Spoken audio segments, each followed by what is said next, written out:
E aí, galerinha, mais uma aula de matemática aí pra vocês. Essa semana eu vim continuar o conteúdo da semana passada. Semana passada eu expliquei pra vocês um pouquinho o que eram os conjuntos. E aí essa semana a gente vai falar um pouquinho sobre o que seria a operação em conjuntos, tá? Então, pra começar, a gente vai relembrar primeiro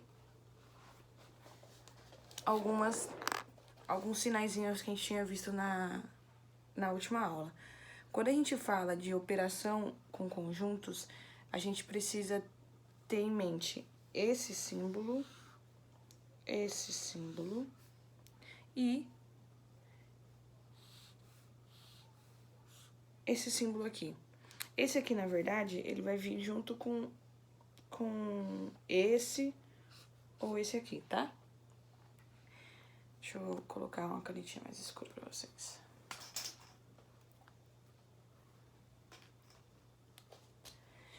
Esse primeiro símbolo aqui que a gente tem, ele vai ser o símbolo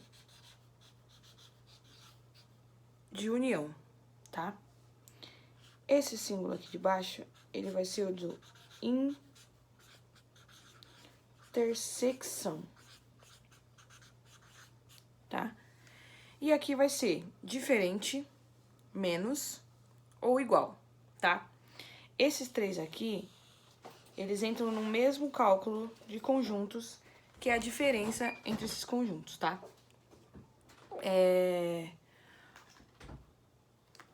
Outros sinais que é bem legal da gente olhar quando a gente fala de operação entre conjuntos é esse aqui, ó, o C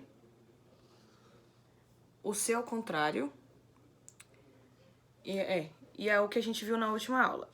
O Ezinho, lembra do Ezinho? O C, ele significa está contido, tá? Então, o que isso significa? Vamos supor assim. A gente tá analisando lá um conjunto de frutas, e aí eu falo pra vocês que eu gosto de comer laranja, melancia e melão. O meu conjunto está contido no meu conjunto de frutas, beleza? O C, ao contrário, significa contém, tá? Então, é o seguinte, se o meu C, que é o contido, ele fala pra mim que as minhas frutas estão contidas no conjunto de frutas inteiras, o contém vai falar que o conjunto de frutas contém as frutas que eu gosto, tá? Já esse ezinho aqui, a gente viu na última aula, e ele significa pertence. Esse pertence, ele tem uma ideia mais ou menos do que seria isso contido e contém, mas ele é o mais usado. Então, por exemplo, o meu conjunto de frutas favoritas pertence ao conjunto de frutas em geral, beleza? E aí, quando a gente fala de união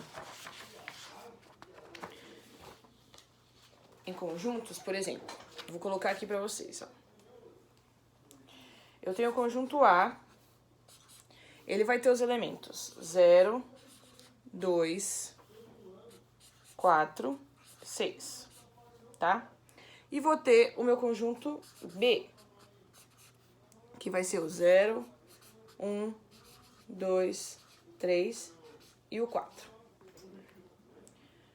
Quando eu peço a união desses conjuntos para vocês, vocês só vão escrever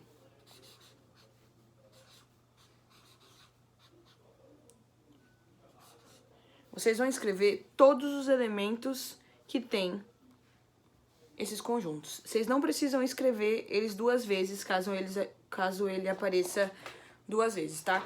Mas vocês vão escrever todos os elementos que tiverem. Então, eu tenho o 0, eu tenho o 1, eu tenho o 2, eu tenho o 3 aqui, ó, ele aparece aqui, o 4 e o 6 que aparece aqui. Então, se eu unir o conjunto A com o conjunto B, eu vou ter o elemento 0, 1, 2, 3, 4 e 6, tá?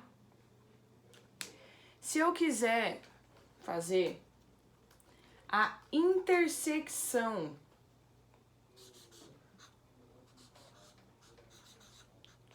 entre esses conjuntos. Tá meio fraquinha essa caneta, deixa eu ver se tem outra aqui.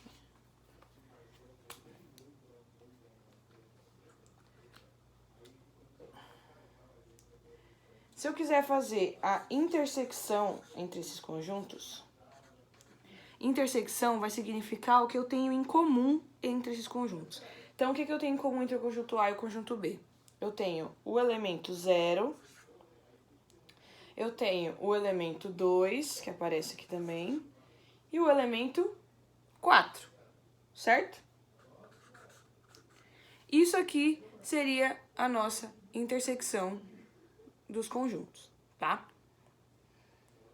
E por último, a gente tem a diferença. A diferença a gente faz assim, ó, A menos B, tá? Dica pra vocês, essa ordem, ela influencia. Então, se eu coloco A menos B, significa que eu quero os elementos de A que são diferentes de B. Se eu coloco isso ao contrário, se eu colocar B menos A, eu vou fazer daqui a pouco, eu quero os elementos de B que não tem em A, tá? Então, vamos lá. Quais são os elementos de A que eu não tenho no meu conjunto B? Então, o 0 tá lá, o 2 tá lá também, o 4 tá lá também, puta, só o 6 não tá. Então, meu A menos B é só meu elemento 6. E se eu fizer o contrário? B menos A, tá? O B menos A, o que vai ser? Meu 0 tá igual, meu 1, o 1 não tem, então o 1 eu já coloco aqui. O 2 tá igual, o 3, o 3 eu também não tenho. E o 4 é igual para os dois, então acabou, tá? Então, de novo, a minha união entre os conjuntos vão ser todos os elementos. A minha intersecção vão ser os elementos que eles têm em comum. E a diferença vai ser o que eles têm de diferente de um conjunto para o outro. Sempre sendo o primeiro conjunto para o segundo conjunto, tá? Outra coisa que é legal para vocês saberem. Dentro do vestibular, eles gostam de usar bastante o diagrama de Venn, que é o que a gente viu lá na primeira aula. O diagrama de Venn, ele vai apresentar para vocês exatamente essa intersecção. Então, vamos supor aqui, ó, eu tenho esse círculo, tá? Aqui os dois círculos. Vamos supor que eu tô falando pra vocês, eu tenho 20 alunos que assistem a aula de matemática, eu tenho 30 alunos que assistem a aula de português, tá? E eu tenho 10 alunos que assistem as duas aulas. Esse meio aqui significa que esse número, ele é incomum para os dois, tá? Então, se por acaso a gente fosse escrever o conjunto, por exemplo, o conjunto M, ele vai ser o 20 e o 10, tá? O meu conjunto P vai ser o meu 30 e o meu 10, beleza? Essa é a aula de operação com conjuntos, tá? Eu vou postar a lista pra vocês de exercícios, e aí qualquer dúvida vocês me mandam mensagem, e aí semana que vem eu já vou corrigir a lista com vocês aqui no vídeo, tá? Beijo!